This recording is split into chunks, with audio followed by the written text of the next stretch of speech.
السلام عليكم ورحمة الله وبركاته. النهاردة معانا فيديو هنتكلم فيه عن الملك الذهبي والدولة الحديثة. ده معانا تابوت ذهبي من عصر الدولة الحديثة، دقة وجميل، ومحطوط في سرير ذهبي وعليه الأسدين اللي هم دايما مشهور بيهم الملك الذهبي، بس مش ديت موميا الملك الذهبي، بس شكلها حلو وقلنا نعرضها ونوريها لحضراتكم. جميلة وتخلي اللي يتفرج عليها يستمتع بيها، حاجة قيمة وجميلة جدا. ومعانا برضو في الفيديو مومياء الملك الذهبي اهي، مومياء الملك الذهبي توت عنخ آمون. مومياء جميلة جدا جدا جدا.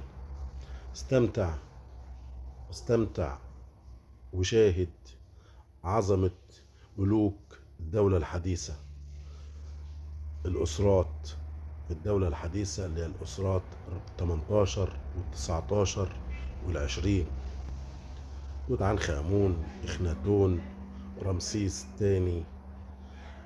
ملوك عظام تركوا آثار ممتازة. وده قناع مسك خاص بالملك الذهبي، من ضمن أقنعة كتير لقيناها في المقبرة مع ال5000 قطعة بتوع الملك الذهبي توت عنخ آمون. استمتع بالمشاهد الجميلة ديت. ودولت شوية مقتنيات برضو للملك الذهبي، عبارة عن تماثيل ذهبية وتماثيل خشبية مطلية بالذهب. مش كلها ذهبية، يعني في اللي هو خشبي ومطلي بالذهب، وفي اللي ذهب خالص. حاجات جميلة وممتازة اتزين بيها المتحف المصري الكبير. فاستمتعوا بما تشاهدون، لعل ما أقدمه ينال رضاكم. ومعانا طبعا المفاجأة الممتازة اللي هي أغلى قطعة أثرية في العالم، القناع الذهبي للملك توت عنخ آمون.